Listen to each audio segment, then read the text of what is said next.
Good morning, ladies and gentlemen. Jive Sports. I have a special guest here, Keith from the 411 Lions, Detroit. I don't know if it's Lions or Detroit or you tell them. Introduce yourself. Yeah, 411 Lions works. I think my sister posted it as like 411 Detroit. Whatever it is works, honestly. But I know 411 Lions is like the main concept. But wherever you can find us, definitely give us a like, follow, shout out. Of course, I'm Keith. I'm one of the main hosts of the podcast. I host it along with my sister, Sierra. And yeah, we're just happy to be here. Honestly, really appreciate kind of the crossover that we got going. And definitely love reciprocating the energy. Absolutely. So, for people that don't know, the couple regular watchers we have, I was on 411 2 Sundays ago after Giants Lions. Good conversation. I personally enjoy 411's content. As far as Lions fans go, I I find them to be very level-headed and informative and rational. You know, so check them out. I guess we'll just go right into it. I kind of wanted to discuss a couple major topics going on in the sports world. I think I'm a couple years older than you. I'm 33. Just a Uh, few, just a few.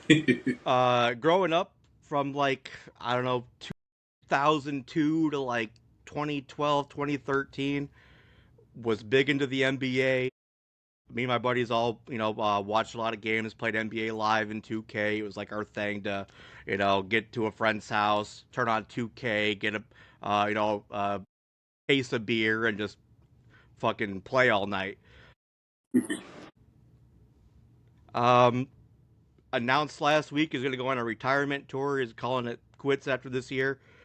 And the 6-16 Clippers cut him. What do you think about You know, it's so interesting because, like, I think obviously Chris Paul has a bit of a reputation around the league as being somewhat of a grating personality, but also like a person that contributes to like a winning culture, like a very strong culture. And there are a lot of players that can speak to the things that he's taught them. So I think that there's two sides to that for sure, as far as like how you perceive him. But from the Clippers end, it looks bad. It looks really bad.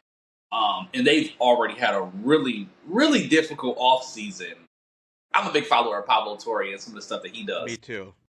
Yeah, they already don't look good between the whole aspiration tree planting thing Yeah. and Lou potentially being best buddies with Chauncey Billups and his gambling thing. It's a lot of weird stuff already going on around them. For them to do this is just like the bad PR is just stacking. And for CP, it's just like unfortunate because he is, in my opinion, one of the five best point guards of all time. Like he's first ballot Hall of Fame. I know that he never got the championship, all those kind of things, but like, I just don't think you do veteran players like this. Like he's already not playing anyway very much, so like you can't just ignore him. Like sit him on the bench, like something. Like to cut him, it's just. I'm sure he'll get picked up by somebody else at some point, but it's just is not. It's a bad look. Yeah, I love Pablo Torre also. I think he's got like the best sports podcast thing going right now. So I've watched the interview or debate he had with Mark Cuban, and I've followed along with the developments that have come. And as you mentioned, there's kind of these, I don't know if you want to call them rumors or what, but these under the table type deals to navigate around the salary cap and stuff. It's all interesting. Like I said, growing up, uh, I loved the CP3, David West, Peja Stojakovic, um, Hornets. A lot of memories watching him. I remember he dunked on Dwight Howard. Not really dunked on him, but dunked around him. Dwight Yeah, was on him, so um, a game winner against the Spurs on a bad leg, stuff like that.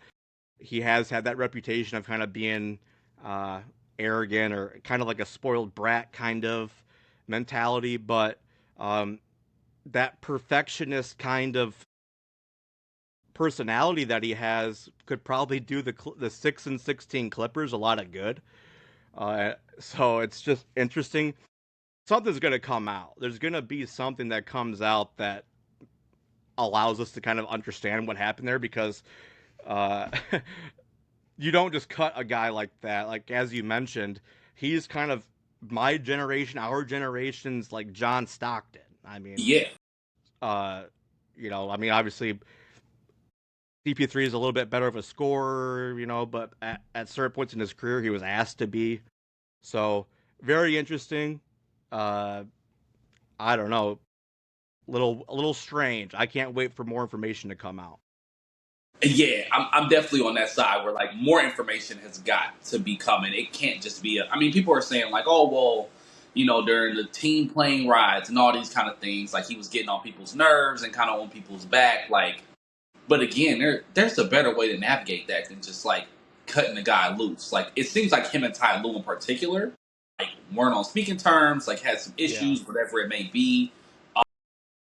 I don't know. I don't know. Ty Lue's a pretty interesting guy, I think, around the league as well because he's won. He's a proven guy in some ways, but also like I don't know. I have questions about his character as well. So like, is this the guy that I trust to make the decision?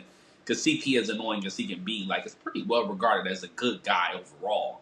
So I don't know. It is very strange. And yeah, I'm definitely waiting to see if something else comes from this. I hope somebody picks him up because the Pistons, if K, can use a mentor for handling the ball a little bit more, I don't think there's a better guy out there than CP. I don't really have much of an opinion on Ty Lue. For me, he's just the guy that AI stepped over. Um, Another thing that came up in the last week or so. Uh, we're from Michigan, so I'm gonna try to make these things connect in a way. Lane Kiffin leaves Ole Miss for LSU. Bunch of bullshit. Uh, I can just say, like I'm not very religious, but I don't look down upon. I just whatever you do is what you do.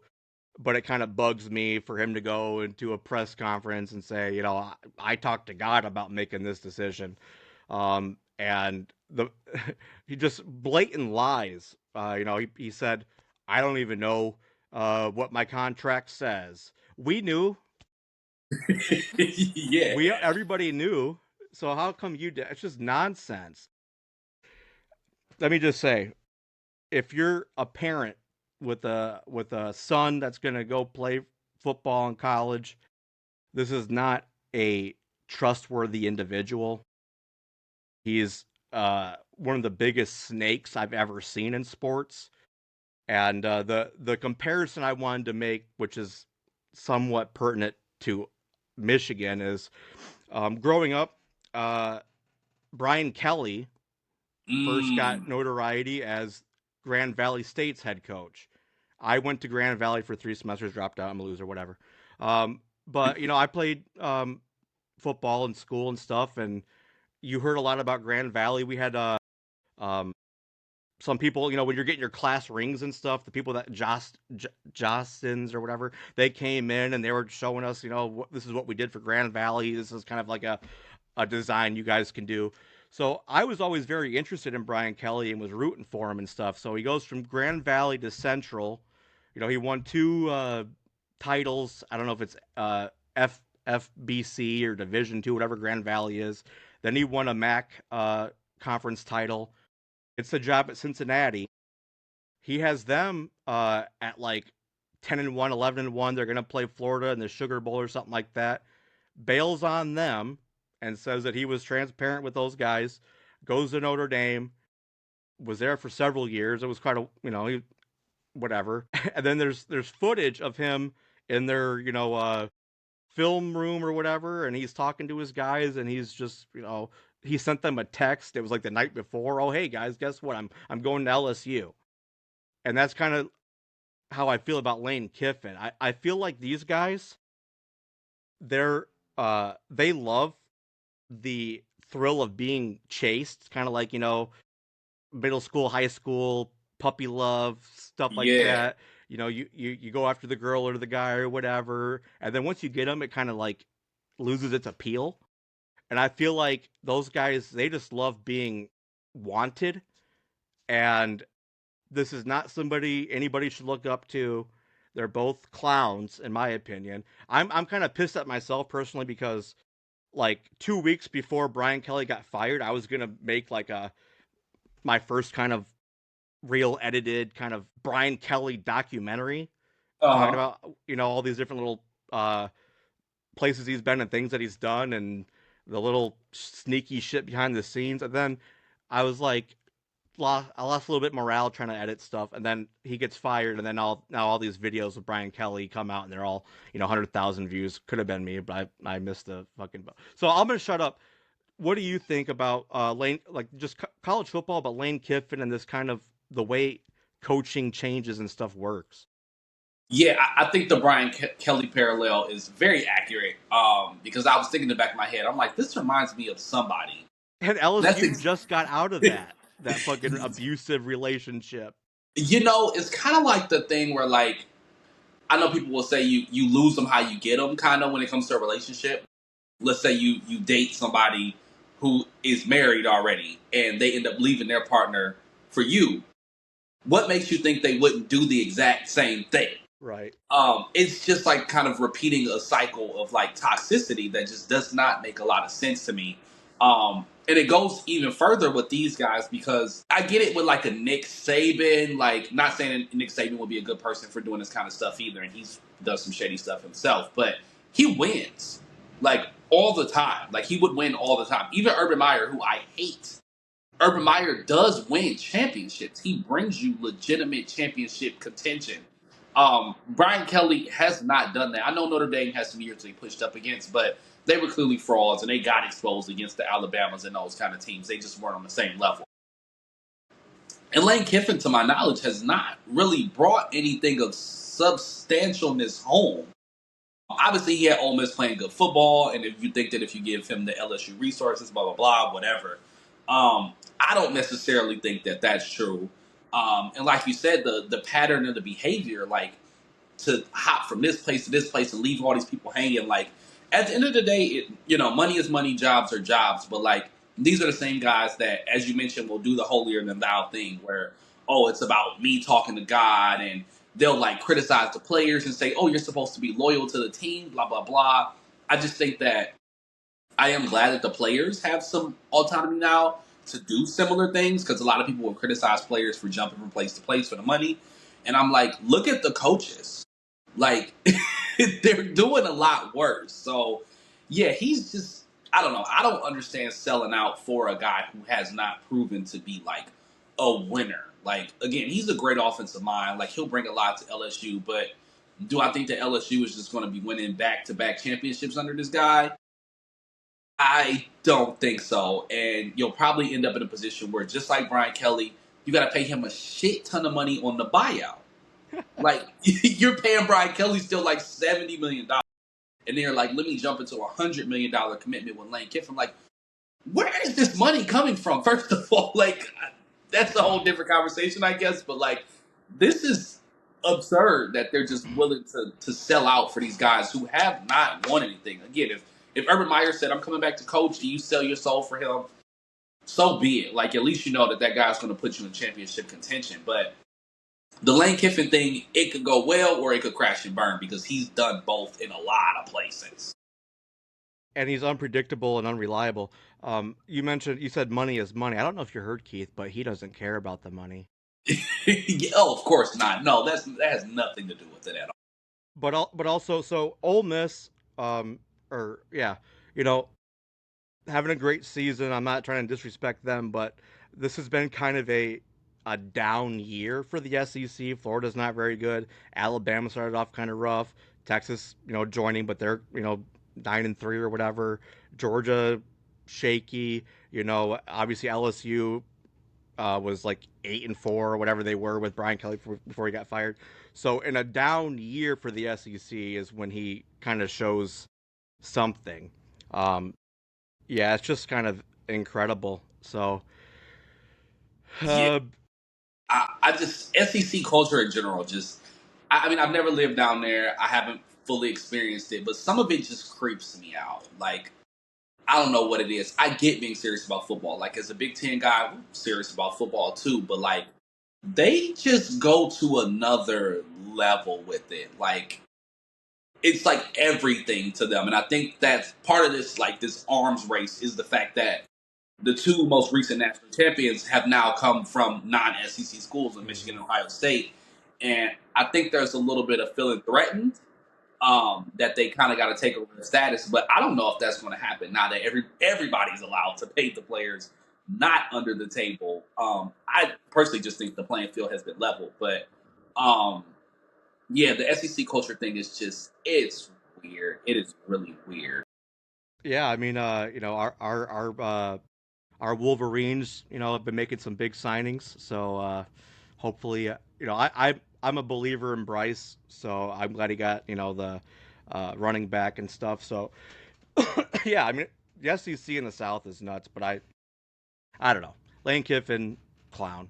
Um, Another kind of controversial, polarizing topic. I don't know if we've talked about it. How do you feel about Shedeur Sanders and the kind of phenomenon of Shedeur? So I'm a big believer in Shedeur. I am, and not from the stance that like this is the next coming of Tom Brady. Like he should have been a number one overall pick.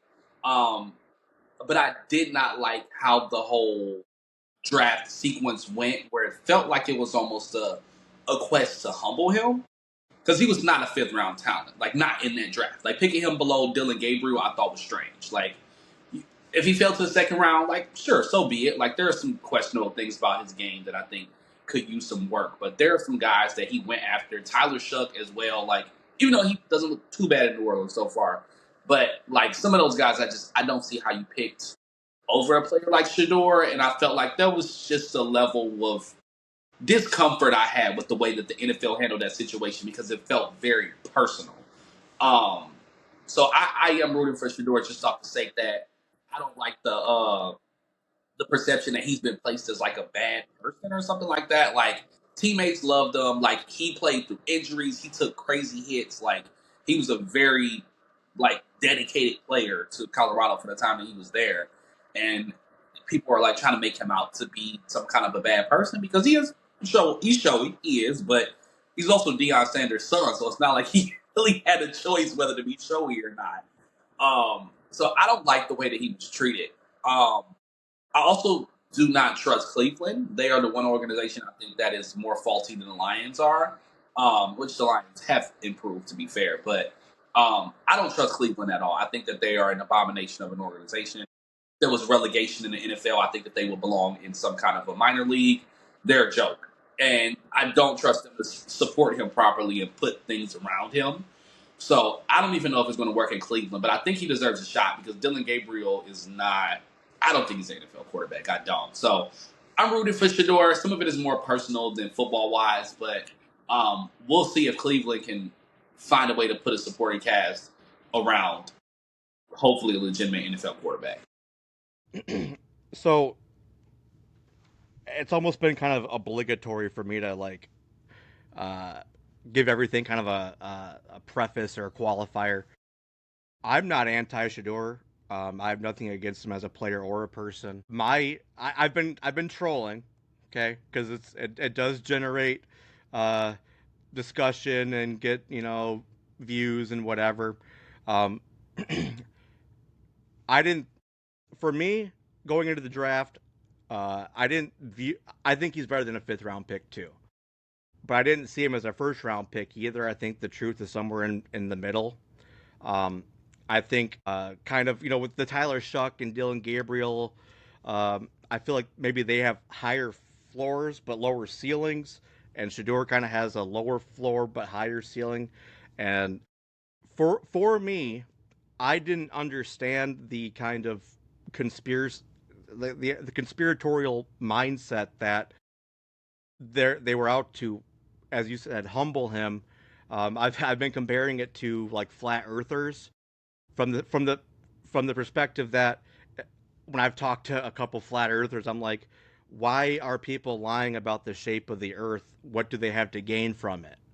And so the way I view it is everybody's wants to keep their job. If you think that Shador can help you or you see something in him, why would you hurt yourself to hurt him? So I don't know. I don't know. Obviously, behind the scenes, who's talking to who and what came out to because he was projected to be a first, second round talent, and then to drop to fifth round is it's weird in that in the moment. Um, Interesting. I I like Shedeur. Like I think he does get some unfair criticism. I've talked about that mime interview that he had. It's harmless. It's meaningless. It's silly.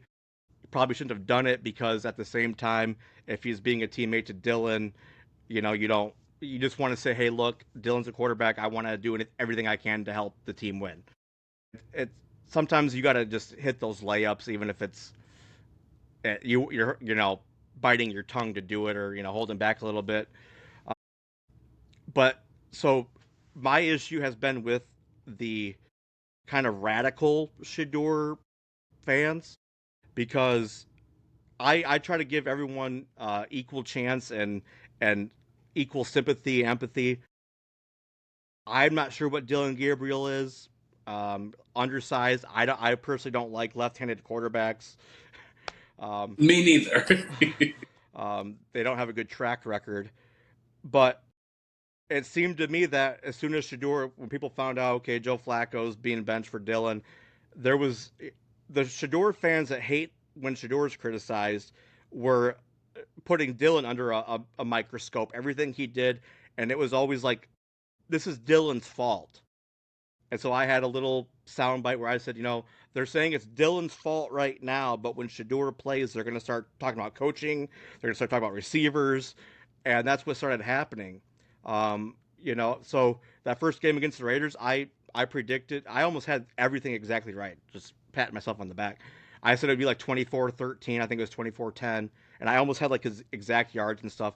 But he was like I think 10 for 18 for 145 yards and a really awful interception. It could be a miscommunication, whatever. But then that 66-yard screen pass to Sampson put him over 200 and kind of even things out. And people are like, because Dylan Gabriel was described as the check down king. And all I've really seen from the Browns has been screens and check downs. I understand there's not a lot of talent around him, but it just seems like the grace they're giving Shedeur, they didn't want to give to Dylan because they wanted Shedeur to begin with. And once again, I've heard, Kevin Stefanski doesn't like him. Oh, look how we talked about him in the post game, didn't give him the game ball. Jerry Judy, you know, uh, a guy told me the other day that the defense sucks. I was like, the defense is like the best thing about the Browns. They had 10 sacks against the Raiders. Now it's the defense's fault. Um, he's a rookie, 2 games in. Who knows? It's like you said, Cleveland Browns, terrible organization, not a lot of offensive firepower there. I just kind of wish, and I understand that it's coming from all angles, and there probably is a racial component to it because we know there's people out there that look at certain players a different way. This guy's confident, but this guy's cocky. We know. Um, so I don't think that's fair. But yeah, I mean, sometimes like the other day, I just commented on a thing that was like, Shedeur, it was Shedeur's Raider game stats, and it was like, looks pretty good, averaging X amount per completion. I'm like, yeah, but 66 of that came from one screen that Mm. Samson did all the work. And it was immediate, you're a hater, you know, ins- insults. You can't hurt my feelings. I don't care. I think it's funny. I'm gonna interact. But yeah, I wish him well. I always say I don't if you're not playing for the Eagles or Cowboys, I like good football. So I like to see good football. I want Yeah. everybody to be competitive and worth watching. So I certainly don't want him to fail. So uh yeah. Yeah. Yeah, and I feel you on that because there's definitely two sides to that. Where, like you said, because as a Shador supporter, I'm like, yeah, there are things that I don't like that the Browns do, but also you can't jump on everything and blame everybody else because Shador also is far from perfect as a player. I think he's better than Dylan. I think he offers more abilities than Dylan does. Like when in the Raiders game, one play that he did make, rolling out to the right. he hits Isaiah Bond on like a 50-yard pass. Yeah, that's a That's a pass perfect that pass. Dylan Gabriel's not even attempting to make, which is kind of the issue with Dylan Gabriel more than anything, is he is just a little bit too conservative. But yeah, at the same time, like you said, the screen pass, like you got to be careful looking at just the basic stat line. Like look at how this person got the stat line, because the interception was Absolutely. really shaky looking, and the screen pass was just kind of a screen pass. I mean, good for him for getting it out there, but you don't really deserve 66 yards from that necessarily. But he got it. But I do also see some of the other sides where I'm not gonna lie. Looking at Stefanski's post game thing, I thought it was a little weird too. Like you're giving out game balls, and the rookie quarterback who's playing in his first game leads you to a win, but you haven't won a game in a minute, and you just kind of don't win a lot of games. And he is the quarterback, he is the leader, and I feel like in a situation like that, like Jared Goff got a game ball last night from Dan Campbell for playing a very regular Jared Goff game. A rookie making his first start, leading you to something that you really don't do very often, which is win. Obviously, Myles Garrett is the guy to go to give him all the props in a game like that. But I'm not gonna lie, I side at that a little bit. Jerry Jeudy wanted to argue with Shedeur Sanders on the sideline. I side at that a little bit as well. So I don't know. With Cleveland, it's like a wait and see kind of thing. Because, like you said, you can't jump on everything. Some stuff is just football stuff. Like there's context behind it. It's just try and interpret Kevin Stefanski's intentions. Like I think it's a little bit rushed for that. Let's see how Shedeur genuinely looks. But I do question Cleveland's organizational skills a lot. And I think that for him to be again I think the humbling again with the fifth round thing for me just didn't make a lot of sense. And then he goes to an organization that is not going to support him properly. It's like I just want to see this young guy get support because Mm-hmm. he's not seeming to get that from really anybody. So I just want to see him get a fair shake. But at the same time, Dylan deserves a fair shake too because he also has to play with this shitty roster. Right. I don't know all the details that went on between Judy and Shedeur. You want to fill me in on what they were arguing about? Because for me, when I first heard about that, I was like, AJ Brown has a lot of valid gripes with Jalen and Patullo, whatever his name is. The offense not really clicking, and when he kind of makes these little cryptic posts or says something to the media, people take AJ Brown's side because they see that he's not getting the ball. They're not even really trying to get him the ball. And so my first instinct, without any details, was like, if I'm a wide receiver for the Browns and all these passes are going to running backs, or if I am getting targeted and it's nowhere near me, I'd be a little annoyed too. So was there anything else that went on there? I think it was just the perception of the interaction in itself because it went like I feel like AJ Brown will come up to Jalen Hurts and be like, "Yo," because this is what happened with Jerry Jeudy and Shedeur Sanders. Is Shedor's looking at the iPad and Jeudy comes over to him and is like trying to point stuff out, but he's like being very very demonstrative about it and like a little bit like a little riled up.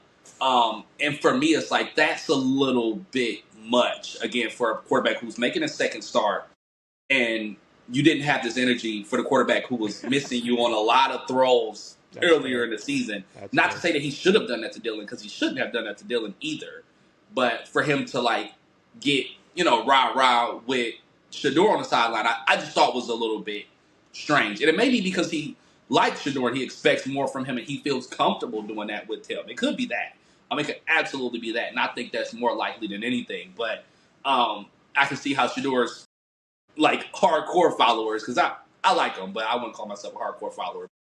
Um, I could see how they would take that, like, oh, well, everybody wants to argue with him now, like blah blah blah, because it's fuel to the fire because there have been Yeah. so many little things that occur. I think of back during the draft season when somebody from I think the Falcons organization somehow somebody's son got Yeah. Shedeur's phone Crank called number. him. Yeah, like stuff like that is just like when those kind of things always happen to this guy. It's like, okay, what are we doing here? Like we're underdrafting him for whatever reason. I don't know. We're prank calling him. Now we're kind of putting him behind a lesser quarterback. Now we're arguing with him. Like, why is it always stuff being thrown at him? Mind you, he's only played 2 games. So I think people are just like taking these little pieces and like making it a big picture. And some of the pieces are valid and some of them aren't.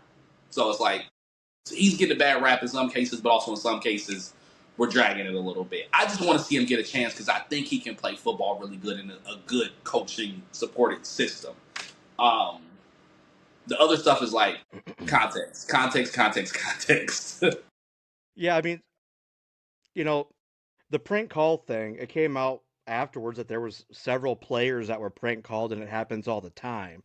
Um, I because Shedeur has been polarizing, and he was like the focus of the draft because everyone's like, he hasn't gone yet. Why hasn't he gone yet? Where's he going? So it may, he was the only one that we were told that this happened to, but it was happening to others as well. Mm. Um, so to me, it just seems like, when you are the center of attention, whatever happens around you is gonna be part of that conversation too.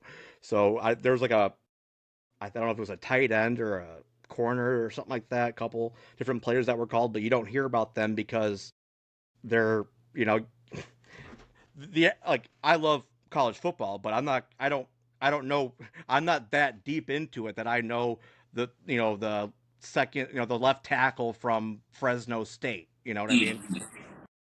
Yeah, I don't know. So that's Jey Uso. So when we first left off on the last episode of Dragon Ball Z, I was on your show and I said some crazy stuff like I think the Lions are going to beat the Packers. I have a lot to say about it. I saw it, heard things in that game I've never heard before.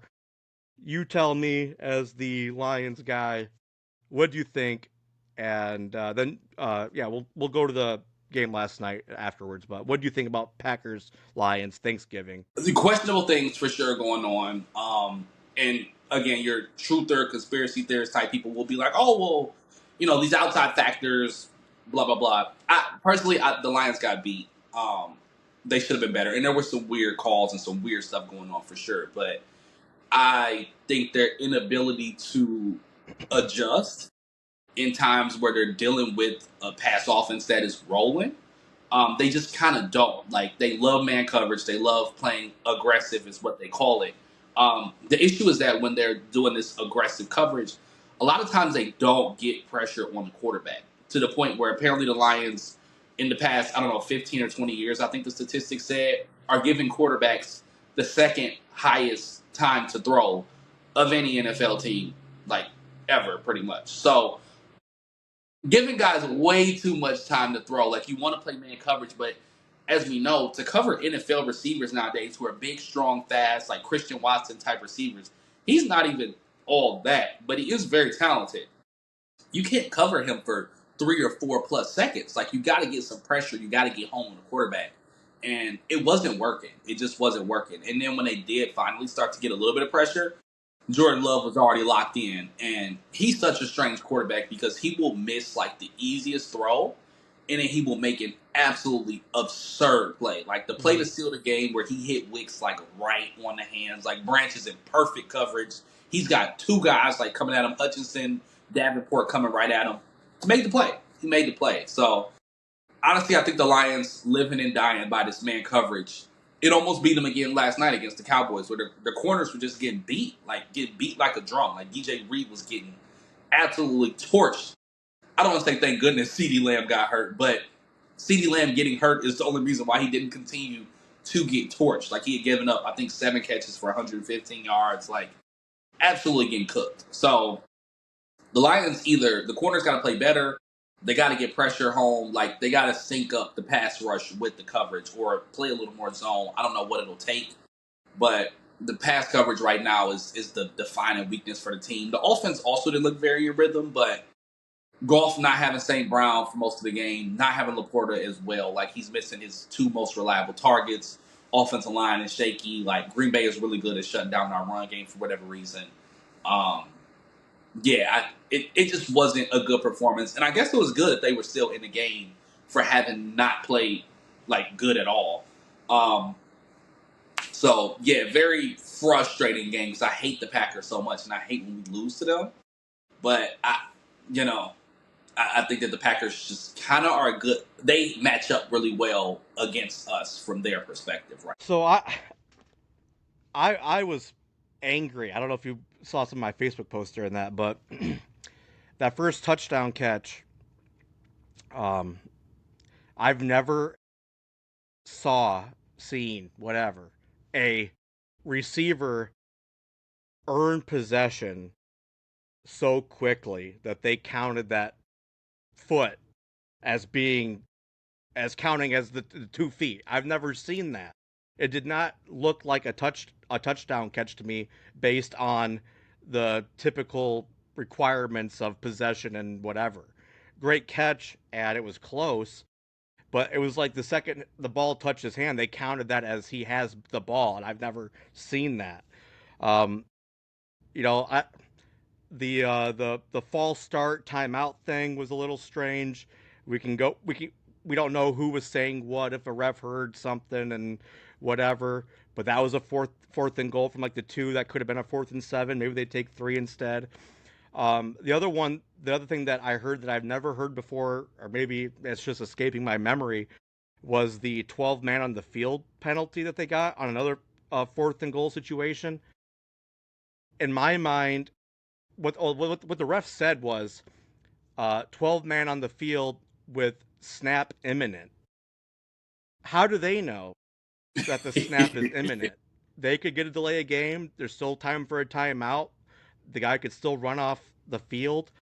For me, for in my mind, to have 12 man on a 12 man penalty, the ball needs to be snapped. The play has to start. How is that a pre snap penalty? I don't know if I've ever seen that before. And that was another, like I said, 4th and goal, and then they score on like the next play.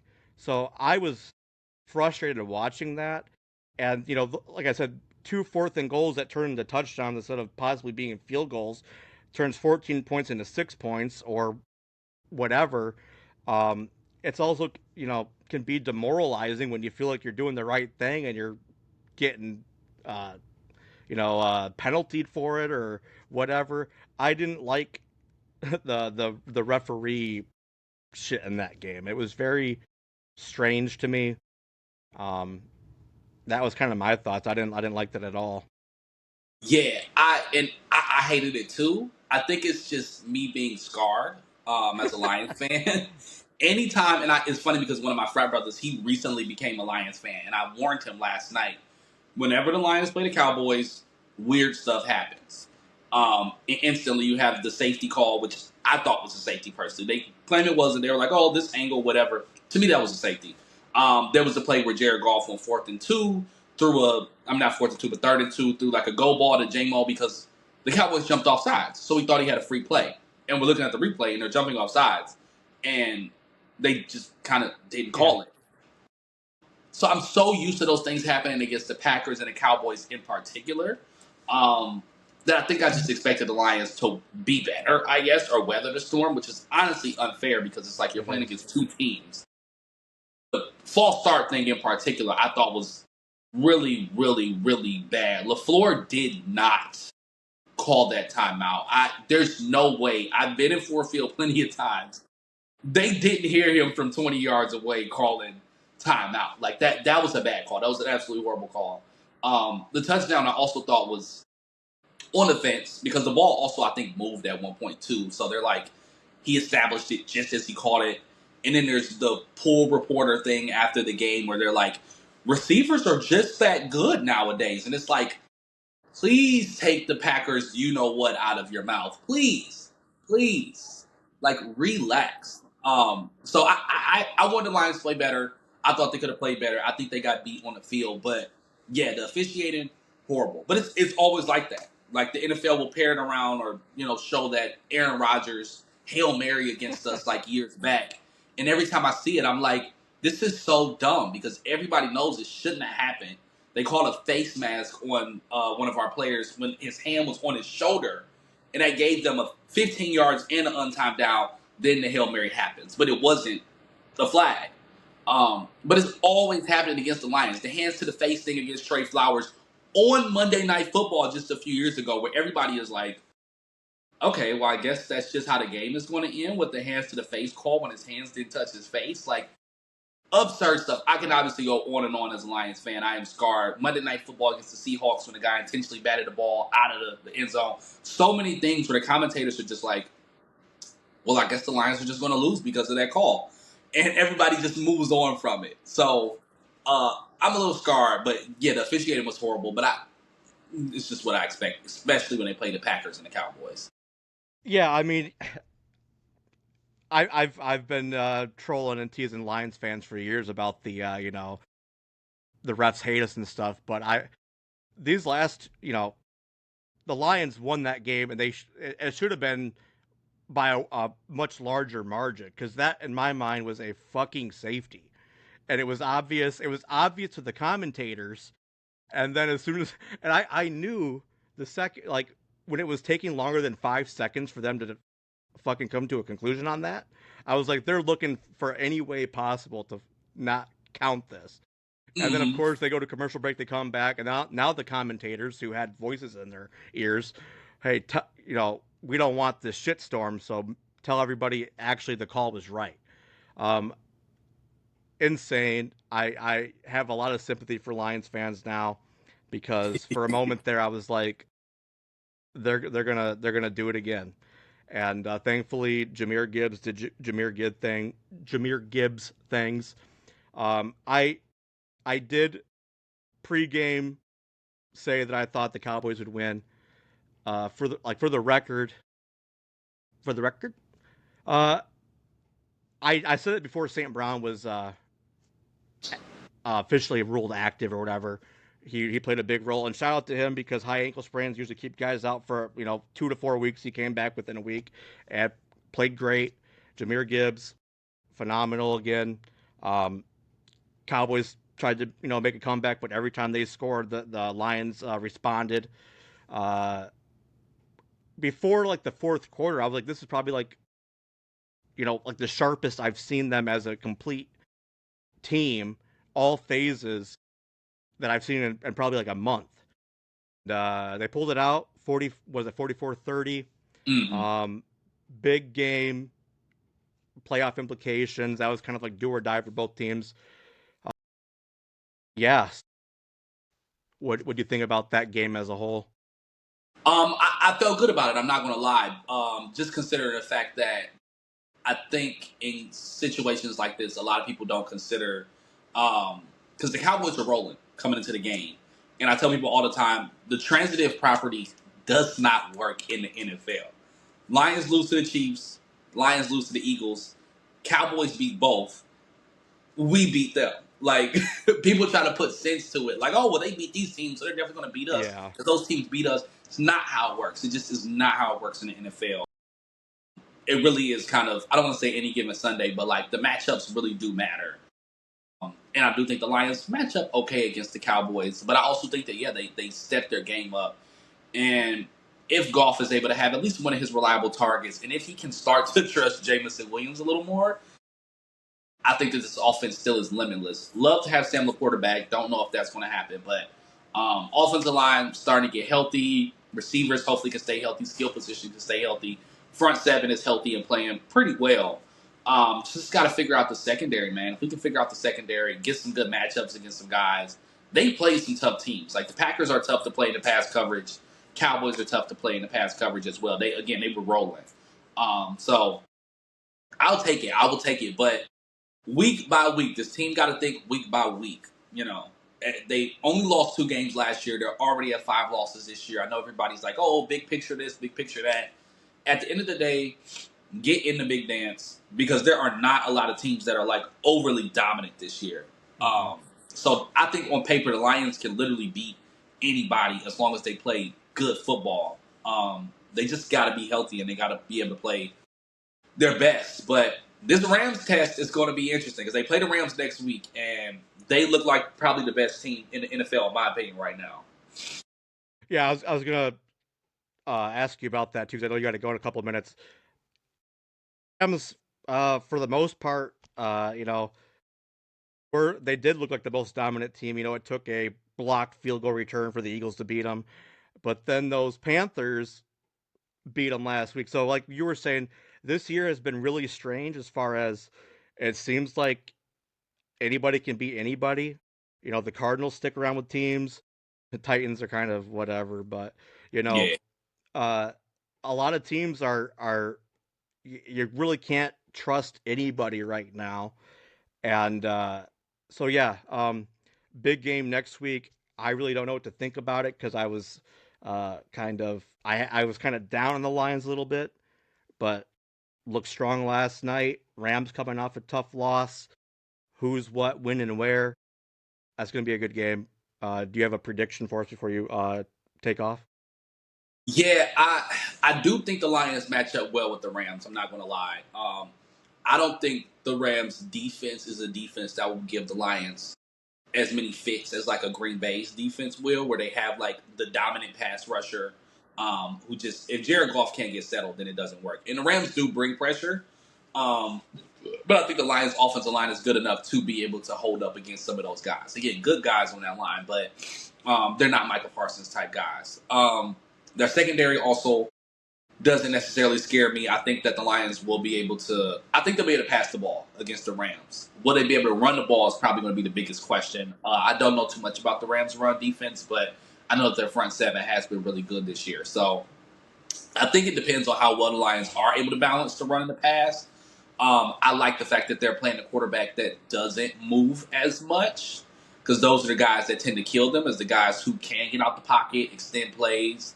Um, so I think they actually do match up pretty well against the Rams. I think it really will come down to if they can establish the run to open up the pass, and what do they do with Devontae Adams and Puka Nakua. Because I'm not sure what their plan for covering them is, but I hope they have a good strategy because they did not. I told Sierra, I was like, if you're betting last night, bet on CD Lamb. And Mm-hmm. she did. And yeah, CD Lamb went off. So Tay Adams is a similar kind of receiver where getting open is just kind of his thing. The Lions got to have some kind of strategy that they utilize against the Justin Jeffersons and those guys to slow them down. You got to be giving extra help. Like leaving him out on the island, he's going to cook people. I'm more worried about him than I am about Nicole. Yeah, I don't know how the format of the fantasy leagues you're in. We are doing 3 IDP players, and probably my best free agent pickup this year is was Nate Landman, one of the linebackers for the Rams. So he kind of sticks out as uh, pretty a force on defense you got to account for. He's been making a lot of plays for them. He's been, as far as like I said, he's one of the top 5 or 6 point scorers IDP wise. Um, I don't have a prediction. If I was gonna bet, I don't know, man. I know the Lions need it more, so they need to uh obviously it goes without saying limit the mistakes and everything, but um I can't wait to watch that. So I know you got to get out of here. You got some work to do. If you want to sign off, socials, pod, have that. Yeah, definitely. Appreciate you for having me again. Always good to chat. Very good conversation. So please keep y'all grind going. Keep doing your thing. 411 Lions on TikTok, on Apple Music, Spotify podcasts, anywhere you can find podcasts, you can find us there. And then 411 Lions on TikTok as well. We post a lot of clips and different things from our podcast. Myself personally, you can find me on Twitter and Instagram at _ Dr. King's Dream. With that being said, again, appreciate you for having me. Much of luck to y'all continue your podcast journey.